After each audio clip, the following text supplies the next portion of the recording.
We are underway. Tip controlled by the visiting Thundering Herd. Ryan Nutter at the point, trying to facilitate some offense, but a turnover. The Boilers get the ball back right away. Good screen, good pass.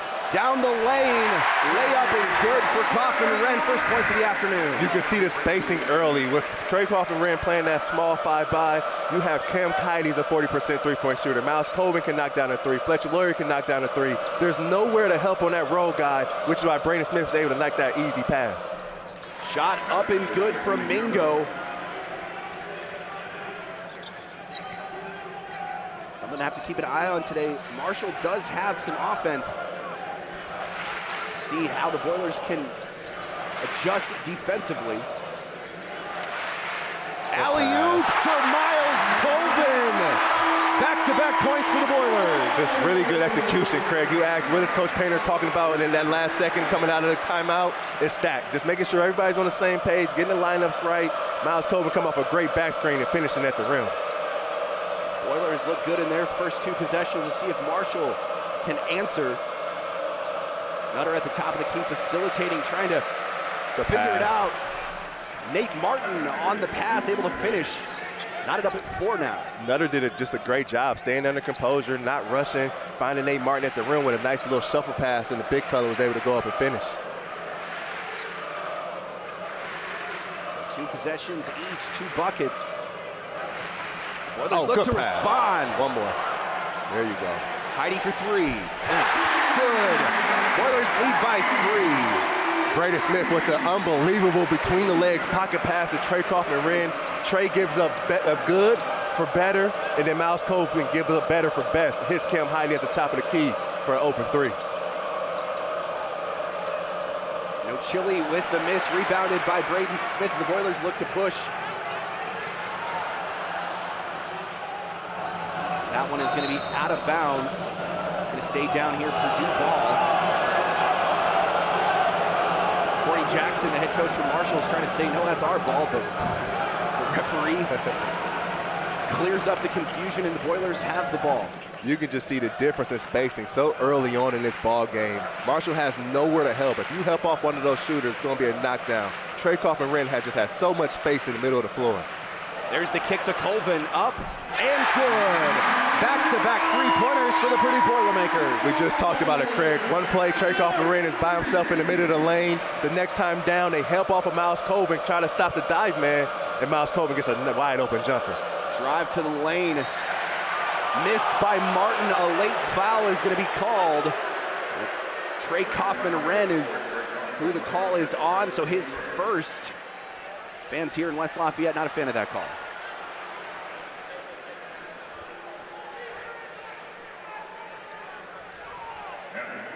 So Nate Martin will go to the line. Martin averaging 18 points a game in just over 26 minutes a game this season. Had a big game against Toledo, 17 and 14 earlier on here in this season. Just missing there on the first. Nate Martin is the load offensively. He can score it on the block. He can finish at the rim. He gets at that elbow area, the right line straight driver. And when that ball goes off of the rim, he is attacking it. Boiler faithful turning up the volume here at Mackey. As Martin silences the crowd, putting that one down. Marshall showing a little 2-2-1 press.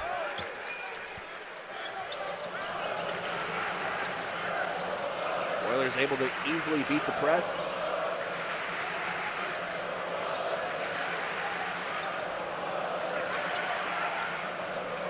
Boyer with the ball at the top of the key. The handoff to Colvin, up. That one's off the mark. Off the hands of the Boilermakers. So Marshall ball, and now Purdue showing a little bit of a press themselves. Colvin drops back.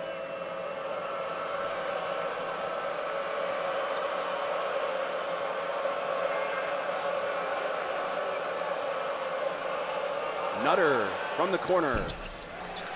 Rims out, rebounded by the Boilers. It's a good shot from Nutter. Struggling early on this season and shoot the 3 ball. Just got to keep taking those open ones. The shot will fall eventually. Colvin down the lane, finishes at the rim.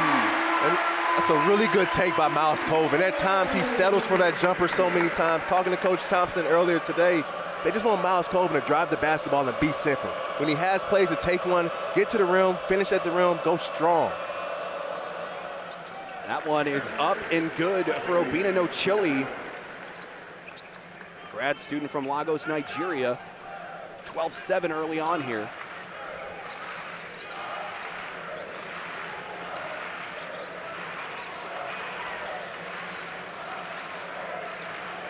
Caught up in the high post now. Kaufman-Renn with the back down, and Heidi down the middle of the lane, and the foul is called on Nutter. Heidi will go to the line for a pair.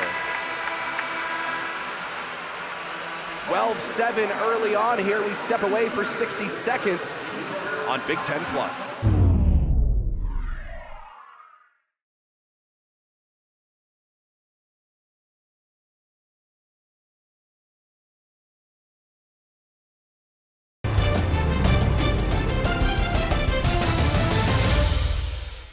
Due to time constraints, we now move ahead in the action. When you have a team that's balled in with the alum, it just does wonders for the program. First road game of Corny Jackson's coaching career. You think he wants this one? Oh, yeah, coach is a competitor. Also, when you played at the Division I level, you're not scared to go anywhere. I heard him earlier this week. Each court is the same length. Each rim is the same width. And the foul. Kaufman-Renn able to finish at the basket. He'll go to the free throw line to finish up the three-point play. And Braden Smith, again, just maneuvering that ball screen, finding Trey Kaufman-Renn in the middle of that post. He does a great job of sealing. Physical, strong, and has the ability to go up and finish over any defender in the country. I mean, after playing against Zach Edey for 2-3 seasons, Trey Kaufman-Renn is not scared of any defenders. Kaufman-Renn able to finish off. 5 points early on for the center. You talk about Braden Smith, and he doesn't have a point yet, but 6 assists he's been handing them out here early on. You see early why Braden Smith is second in the country in assists per game. His ability to find guys is just special. 3 from the corner off. Good fight, Caleb. Rebounded by Cox as he looks to push, but Marshall has the numbers. Kaufman-Renn looking for another one, posting up Gibbs. Working against Gibbs, kicking out to Harris, the swing to Cox. Cox isn't able to find it. The tap out and a rebound. Great ball movement on that possession by the Boilers out of post. Marshall looking to move the ball as well. Another turnover there, the 5th of the game from Marshall as the traveling is called. Marshall just trying to find a rhythm offensively. Without Nate Martin, with Anachili killing inside, that's 30 points per game that they have on the bench right now. Nutter's got to get these guys calmed down. You look at Jalen Spears, a guy coming off of 20 points in his last performance, 5 made threes. He's got to get these guys into something offensively and move that basketball. Riley Burgess checks into the game for Purdue. Kaufman-Renn holds off. A little bit too much on that one as Oilers commit their 2nd turnover of the game, and Marshall will have the ball back here. Down 14. Coming up just on 10 minutes to go here in the first half. Marshall looked good in the first couple of possessions. Haven't been able to find the bucket here on the last couple. Gibbs driving the lane, kicking out. Fricks misses. Good. Nice rebound there. Kick back out to Nutter. Nutter misses. Marshall gets the ball back. Gibbs driving baseline. Nutter down the lane. Good defense by Purdue as the Boilers are out running. Nutter's got to go and score that basketball. He's right there at the rim, tried to make one extra pass. He just got to go with a scorer's mentality and finish that ball, finish that play. Smith trap, kicks the ball back out. Kaufman-Renn wants the ball in the post. Pass. What a pass! And the finish from Riley Burgess.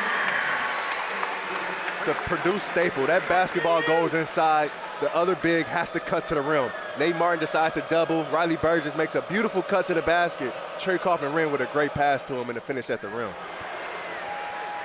Another miss for Marshall. They're shooting under 50%. Looks like there's going to be a foul on the floor called against Wyatt Fricks as we take another replay. Take another look at the replay of that finish at the basket. Trey Kaufman-Renn understands when it's one-on-one, score the ball. But when you have that double team, you're always going to have your partner cutting to the basket. Riley Burgess does a great job of just doing his job. And that's been the message to the team this week. Do your job every single possession, and it'll work out for you.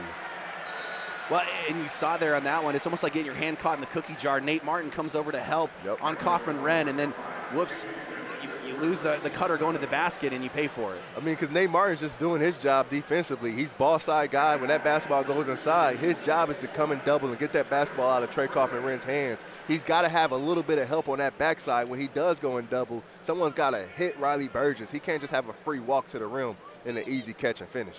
Well, and that's why Purdue is so dangerous offensively, because it's not just one guy or two guys that you have to worry about. It's the driving kick. It's the guy rolling to the basket. It's the guy posting up on the outside. You have multiple different options of people you have to worry about offensively. Oh, for sure. I mean, this team really reminds me. I go back. I'll make myself sound a little bit older, but that 2009 team when you had Robbie Hummel, Juwan Johnson, E'Twaun Moore, but then you also had Keaton Grant can make plays. You had Chris Kramer can make plays. You had guys that can make shots on the perimeter. Those three guys were the hog of the offense, but the other three guys on the floor, they could always play. That's what the Boilers have now. Drive down the lane by Spear, and he's able to finish after an acrobatic shot, 29-14 now. Spears is a good player. Coming off of a knee injury, a surgery in this offseason, had 20 points in the last game out. He can put the ball in the basket. If he gets hot, he can heat up quick. Spear was 7 of 13 with 20 points for Bellerman. Throw him down.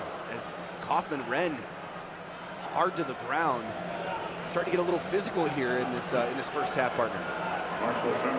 Gibbs with a hard foul. If you're going to have to take a foul, you better make the offensive player feel it. Gibbs, when Kaufman-Renn rolling to the basket, gets tangled up, gets the worst of it there with Gibbs.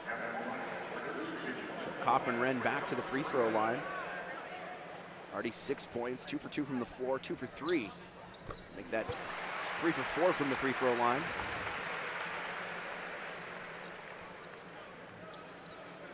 Yeah, he just got shoved there. Well, actually, it was Nate Martin just put him a shove into Gibbs. And then Nate Martin with his hands up asking what he did. I mean, you're right. If you're gonna foul him, make it worth it. So Kaufman-Renn misses the back end. 3 for 5 from the free throw line now as Marshall looks to figure something out offensively, trying to go back to back.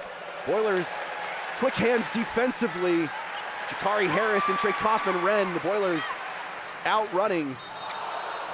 And that's going to be an offensive foul on Jakari Harris as he wasn't able to slam the brakes in time. It's a really good job by Nutter. Seeing Jakari Harris was a little bit out of control in that transition, just stood there and took it in his chest. And for Jakari, you talked to Coach Thompson today, he's got to be able to get to that elbow, play off of 2 feet, and hit C.J. Cox on that opposite wing. He was wide open. Jakari with just one too many dribbles to put himself in trouble.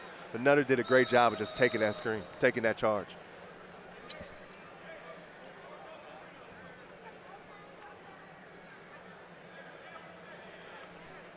Looks like the referees are making a change to the scoreboard.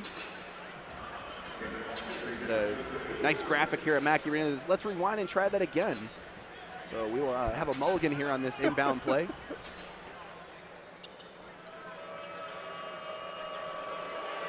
Oilers lead by 16. Good dude. Braden Smith, a pest at the timeline. Marshall was able to retain possession, but the Boilers are active and motivated today. Gibbs from the outside. Rebounded by Colvin. Nutter tried to sneak in. But it will be Purdue basketball when we come back here. 30-14 early on in the first half on Big Ten Plus.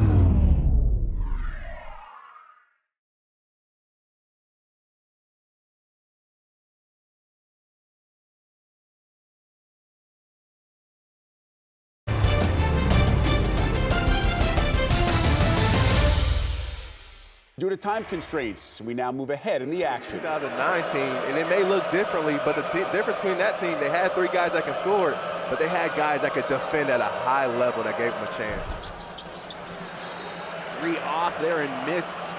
Loose ball foul called on Miles Colvin.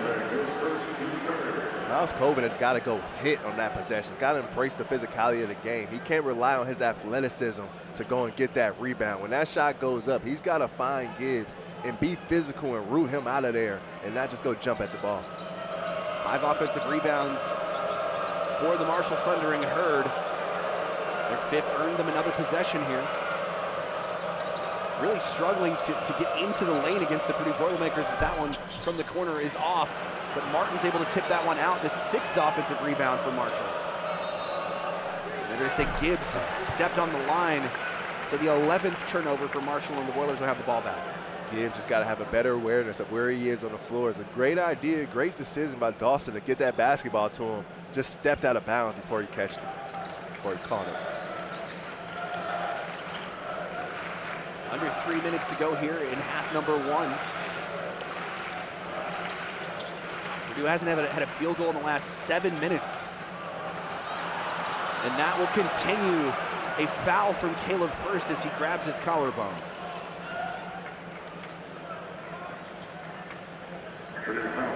That's a crazy number, Ray. 6 minutes and 45 seconds. Purdue hasn't had a field goal. As you get another look there at the foul. Yeah, Marshall's picked up their intensity defensively. They're in passing lanes. They're guarding the ball a little bit harder. They've changed their ball screen coverage a little bit. Purdue's got to do a better job of moving bodies, setting screens, playing for each other to get guys open.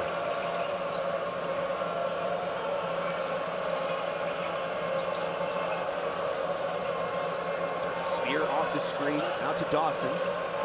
Mingo from 3, and that one is good.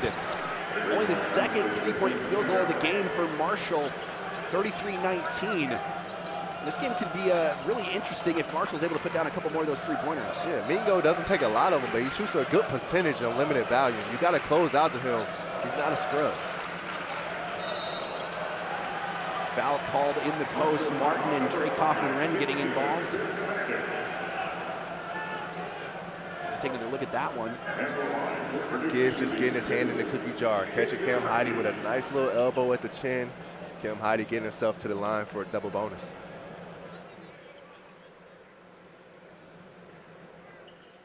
Heidi was on fire early on here in this first half. 3 for 3 from the floor, 3 for 3 from deep. Now 3 for 3 from the free throw line, and Heidi has 12. Cam Heidi's a guy that can really do a lot of different things on the basketball floor. He can knock down the 3. He can finish at the rim. He's a great defender. He's a good rebounder. You just got to have that confidence offensively to bring this type of effort every single night out. He's going to have a lot of open shots this season. Just got to have that confidence to step up and knock it down. Yeah, that vertical jump is video game numbers as well. It is insane. Oilers still without a field goal, but hold on to the lead as Marshall looks to get a bucket on back-to-back possessions. Oilers doing a nice job keeping the Thundering Herd above the perimeter, and another turnover, the 12th of the game for Marshall, with the ball back. Spear did a great job of coming off that screen, but he had Nate Martin right over the top at the middle of the rim. Just got to see him cut to the basket in that little short roll. Marshall's got to find a way to get Nate Martin more involved in the half court. Oilers look for their first bucket in almost 8 minutes here in the first half. Bad pass there, but Kaufman-Wren was able to get it. Kick out. Good shot. Missed 3 there. Spear looks to push the ball. Dawson, pull up. Hey! What a dunk! Nate Martin cleaning up the garbage for the finish at the rim. When that shot goes up, you better find Nate Martin because he is crashing every single time. Already on the night, 5 offensive rebounds. He has 6 rebounds in the game and 5 of them offensively. Cross court to Harris. Harris goes baseline. Tried to get it into Kaufman-Wren, but Marshall able to get their hands on it as we take a peek at Nate Martin elevating at the rim. That shot goes up and no one touches Nate Martin. Just an easy finish at the rim. If you're Purdue, you've got to find him and put a body on him. That's just too easy. Smith able to control that one. 5 seconds on the shot clock, 40 seconds to go in the half. What a pass from Fletcher Loyer. Kaufman-Wren misses on the first one, but able to finish on the second. 37-21 now with 30 seconds to go here in half number one. Marshall won't be able to hold it for the last shot as there's a 3.5 second difference. Short roll. Kick to the corner. And that one is good for Spear as he looks up to the block party. Marshall shows full court, but they drop back. 5 seconds to Lawyer. Lawyer just throws it up. Smart play. He felt the hands of Spears on him, and he's got that basketball right. So Lawyer will go to the line for three. 3.1 seconds remaining. As we're taking a look at that one. As you said, gets the contact and just throws it up. I love the back and forth right now between Fletcher Lawyer and Jalen Spears. You can see him gibbering, jabbing at each other, talking a little trash. Fletcher got the best of him on that possession. You gotta love when there's a little competition within the game. It's a nice friendly chess match, if you will. Oh, for sure. Throwing a little physicality as well. Coach Katie. How you doing, Coach? What a life this is. Sitting next to Raphael Davis with Gene Katie walking behind us and saying hello to us as well in the house that he helped build. When Coach Katie walks by and Coach Katie speaks to you, you stop what you are doing and you say hello to greatness. I actually lucked into this last year during baseball season. Coach Katie, who attends a lot of events here on Purdue's campus, was at a baseball game, and I said, "Hey, Coach, want to talk for a little bit?" Oh, that's sure. cool. So they got him on there. I was able to talk to Coach in the bottom of the third inning. Right, you think 10, 15 minutes and it's all good. 37 minutes. There were 3 pitching changes, and it was incredible. I was shaking my head like, is this real right now? Is this real life? Coach Katie telling me about how he used to play baseball in Kansas. As Lawyer finishes that one off, 39-24 now with 3 seconds. I can still remember Coach Katie sneaking into practice while we'd be practicing in Mackey, and you could see Coach Brentley tense up a little bit as if he was still playing for Coach. Gotta love Coach Katie. Coach is gonna make him run. As that one was thrown up. No call, and that'll be the end of the first half. Purdue leading Marshall 39-24.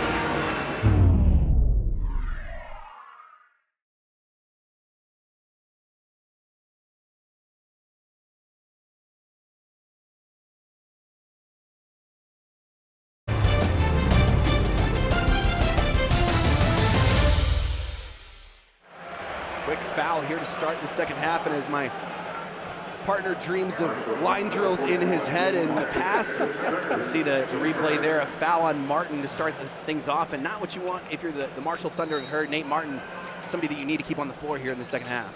Yeah, Nate Martin picking up his third is not a great sign for Marshall, but Trey Kaufman-Renn with a strong post up drawing that foul. Back-to-back fouls is the second called on Nutter. Nutter's trying to be physical, just overdoes it on that cut by Braden Smith. Can't use his hands. You got to use your chest when you're trying to deter somebody from coming off the screen.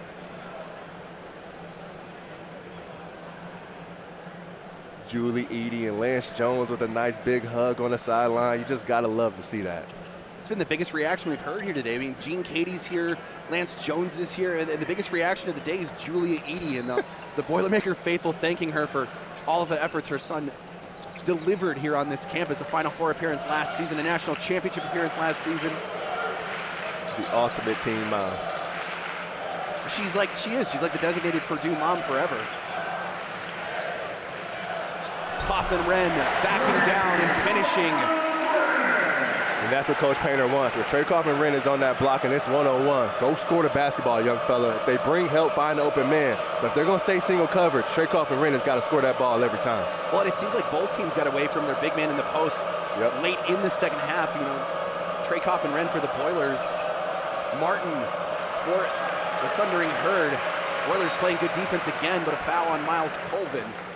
A little bit too much hip on that one. Yeah, it's a good job by Nutter, just attacking the outside hit, but Colvin trying to get downhill. And Colvin just got to level that ball off and stay in front of it. It's a great switch. Just got to be engaged and not let them beat you baseline. You got to send them back to your help.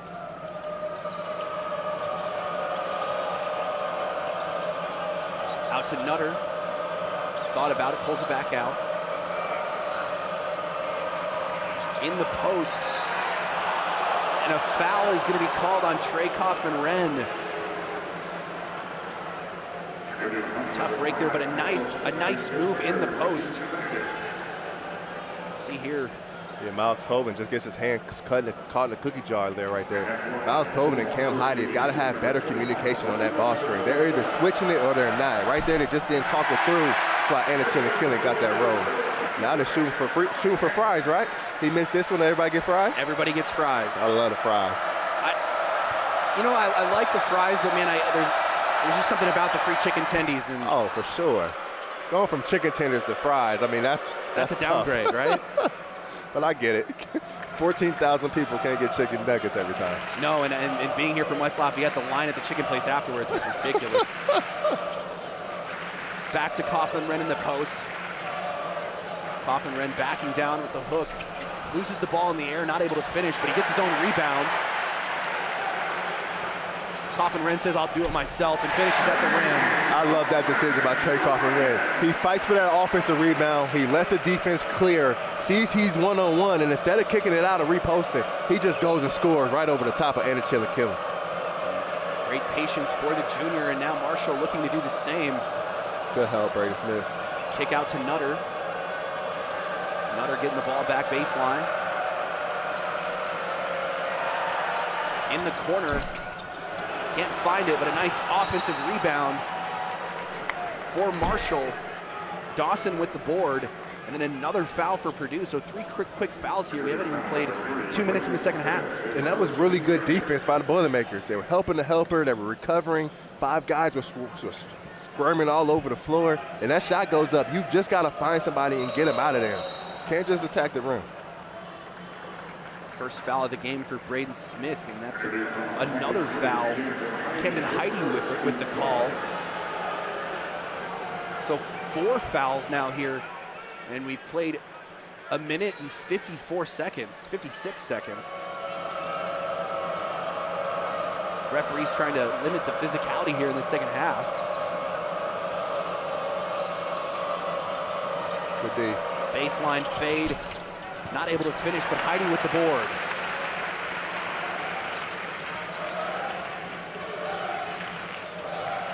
Brady Smith. Back to Trey Kaufman-Renn, drop step and finish. 6 straight points for Trey Kaufman-Renn here in the second half. Trey Kaufman-Renn just keeping the game simple. I understand Nate Martin has 3 fouls. He doesn't want to pick up that 4th. Just attacking him right through his chest every time down the floor. Marshall looking for a response. Nice hands there by Jakari Harris. And the finish from Nutter. Nutter has great poise coming off of that ball screen. Sorry to cut you off there, but his ability to be patient and not rush has really helped this Marshall squad in the second half. Oh, you don't have to apologize to me whatsoever. You're my guy. We're all here to hear you talk, not me. Oh, no way. Nutter, after the turnover, pushing the ball. Drive baseline. Marshall steps on the baseline, 13th turnover of the game, and the Boilers have the ball back. Such a hard pass to make. Marshall should have that happen to him 2 times already this afternoon. That corner-to-corner bounce pass is one of the hardest passes you will make in basketball. It's gone out of bounds on him twice. I was gonna say, that seems more difficult than that cross-court pass when you're trying to go across. You got the baseline cutting you off, too.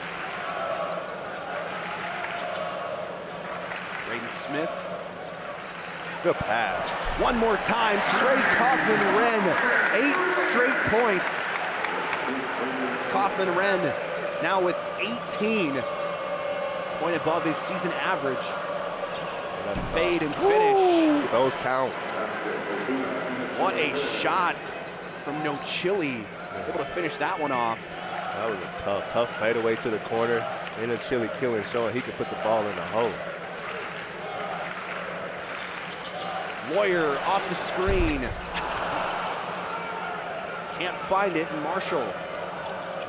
Cam Heide's got to pressure that basketball. Kick again. Chillikillen not able to hold on to it. Martin at the top of the key. Working on Kaufman-Renn, fading, using the glass, and good. That's what Marshall's going to need from Martin. Posting up, finishing. And that's his game. He get that basketball in the mid-post, elbow area. He's going to back it down, feel where you are. He loves that little fadeaway jump shot off the glass. Marshall went away from him top of the key. Smith not able to finish it. And then a rebound from Martin and a foul is called. So a back and forth affair here in the second half. The Boilers lead by 16 off of some good play from the post in Trey Kaufman-Renn. We'll be back here in 60 seconds on Big Ten Plus.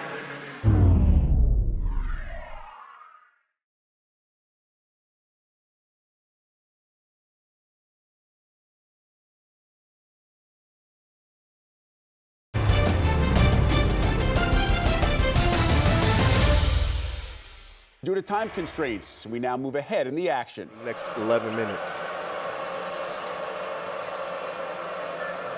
Marshall with a smaller lineup, playing out around the perimeter. And Chili Killen kicks it out. Kick out to Nutter. Can't find it. A rebound from Burgess, and Cox looks to push. Boilers have numbers. Colvin was calling for the alley-oop there, but Cox smartly took it to the basket himself. Good decision from C.J. Cox. Out in transition, just going to put his nose at the rim to score the basketball is a good decision. Will Berg gets set to check in as we take another look here. The foul call. Double-digit fouls for Marshall here in the second half already. Colvin spots up, cash money.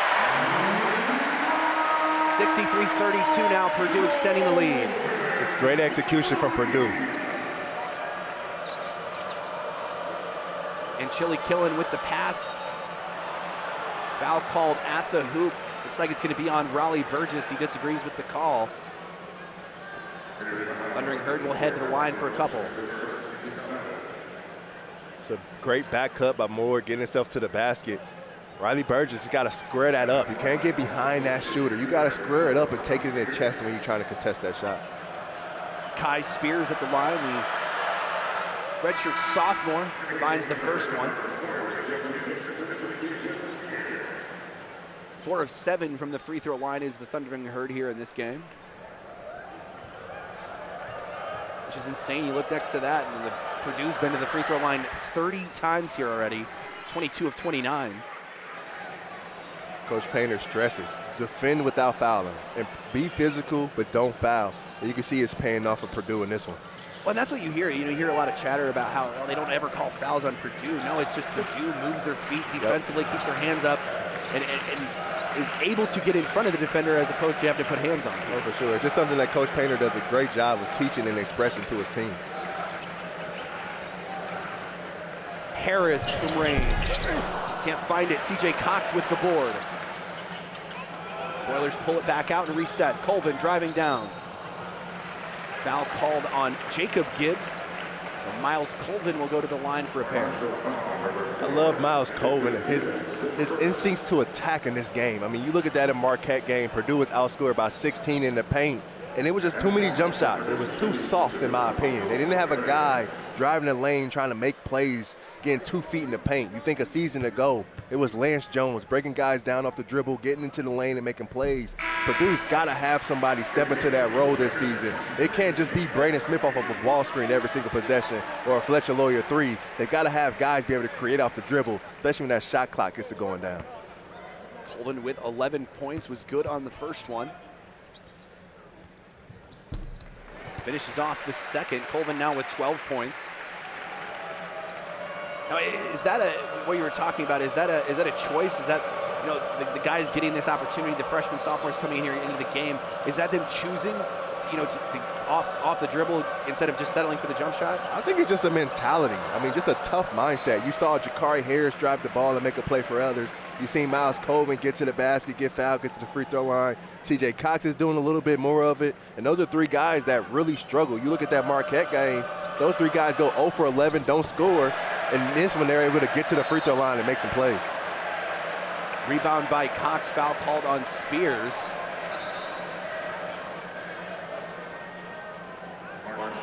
And that's something I wanted to talk to you about too. Purdue losing their first game of the season on Tuesday night to the Marquette Golden Eagles. A rematch of last year's matchup here that was in West Lafayette. What What did Marquette do so well that got Purdue out of what they wanted to do offensively and defensively? I just thought it was the pressure that Marquette, possessed. They were up in your face. They were in passing lanes. They were slapping down on drives. They just made it hard for Purdue in the half court to get in any sets. You go back and watch the game, Purdue's offense was being initiated around where the P is, around where the Katie Court is at Mackey. They've got to have toes on the three-point line when they're trying to make those post feeds. Marquette did a great job of taking TKR away in that first half and then taking Fletcher and Braden away in the second half. It just was a great team effort. Can't take anything away from Marquette. Foul called on the floor. It was the live ball turnovers that just killed Purdue at Marquette. Marquette 11 steals, 18 points off of turnovers. You can't go somewhere and turn the ball over 15 times against good teams and expect to come out with victories. Do you think that was just the environment, though? The first true road game in a hot environment up at Pfizer Forum. Do you think that was an environment thing, or is it something that Purdue can fix or work on? Oh, for sure. Well, the first thing I thought about was freshmen and role players. They play better at home. So you look at Jakari Harris, CJ Cox. You look at Miles Colvin, they struggled on the road in that tough environment. They play better in Mackey Arena. That's every freshman, every role player around the country. And a lot of it was just attention to detail. Purdue will get better, be better from it. That Marquette game could do wonders for this team to go along the season. Cox drives the lane, has the ball stripped. Ball will stay here with the Boilermakers. That's something that we've seen over the last couple of seasons with Matt Painter and scheduling some of these, better opponents in the first half of the season, because again, you'd rather lose in November and December than you would in March. Yeah, for sure. You even look at that Marquette game. Yeah, it's the first official road game, but you think about going to Creighton and playing in that tough environment. That was a sold-out arena for that exhibition matchup, so you never want to have your first crack at it be going into the Big Ten. So playing these non-conference games, it gets these guys ready to go and play Penn State in December, have Maryland in December. It just gets you ready for big-time basketball. Foul is going to be called on Cox, and that's almost what makes the 39-game non-conference win streak more impressive. Oh, for sure. Because it's not like Purdue was playing easier teams or teams that they should beat. They're playing top-ranked teams as well. I know that streak ended at 39 on Tuesday, but again, if you look at the list of teams and the rankings next to their names that Purdue's played during that streak, that's the most surprising thing of all. That's a big reason why you win back-to-back Big Ten championships, because you're preparing yourself in a non-conference to get ready for that grueling schedule come conference season. So when you have freshmen like a Jakari Harris or a CJ Cox, they struggle at Marquette. It makes it easier for when these guys go on the road and have to play at Piscataway at Rutgers or play in Indiana at Assembly Hall. That crowd isn't that scary. So I love what Coach Painter and Elliott Bloom, they've done with this schedule. They've done a masterful job. These guys didn't come to play high major basketball to win every game by 30. They want to play the best competition in the country. Boilermakers continue playing the best teams in the country as they look to repeat here as Berg backing down and finishes with the hook. And the paint crew lets him hear about it. It's a great move from the big fella. People don't understand how hard that is. Will Berg just checked in this game for the first time with 10 minutes to go. He was on the bench for 30 minutes of game time, maybe an hour and a half of real time, and checked in, ready to go right from the start. A great sign from the big man.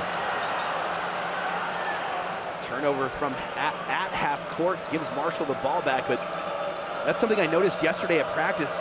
Berg spent an exponential amount of time with that drop step and that hook, and it wasn't just the right hand, it was the left hand, and he spent a lot of time working on that move. Yeah, he just got to get better finishing that around the basket, being more physical, embracing the physicality on rebound, and when that shot goes up, Will Berg will be just fine. Travel call on CJ Cox, the 9th turnover for the Purdue Boilermakers as Purdue leads 69-35. We step away for 60 seconds here on Big Ten Plus.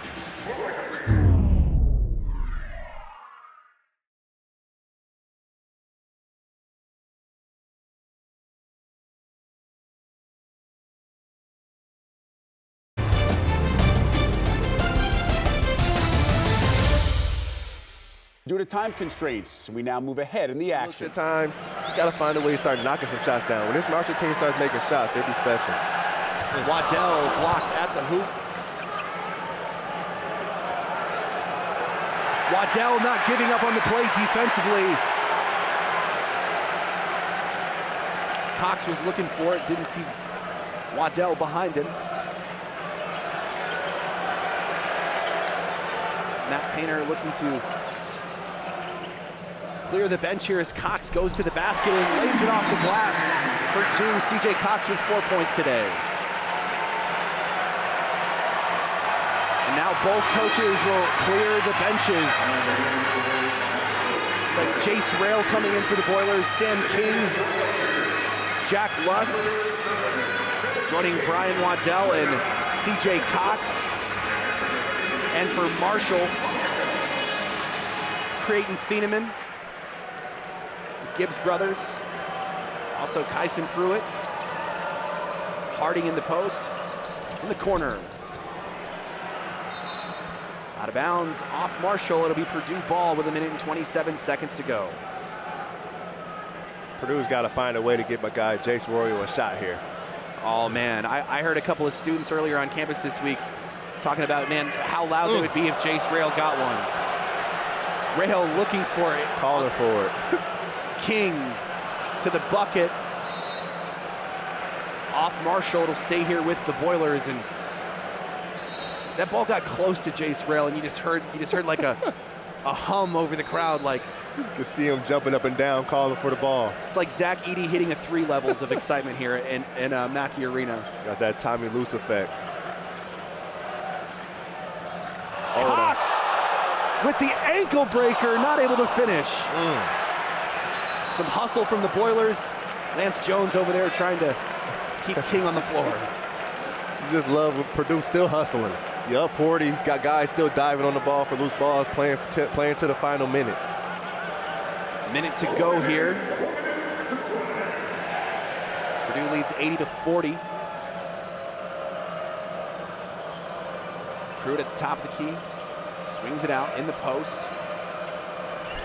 Come on.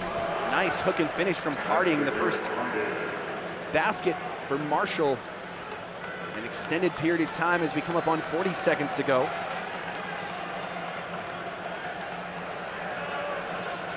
A great bounce back here today for the Purdue Boilermakers partner after losing to Marquette on Tuesday night. What are you looking for here as we wind down and the Boilers move forward here in this season? I mean, Purdue's attention to detail was better in this game. Their defense was better in this game. The effort in the second half was much better in this game, rebounding the ball wise. I think at Purdue, when they pay attention to the details, it makes them much better.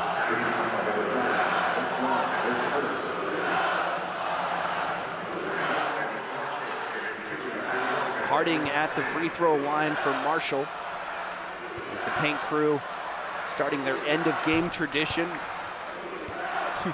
I loved when they started this, man. They started this while I was playing. It was big time.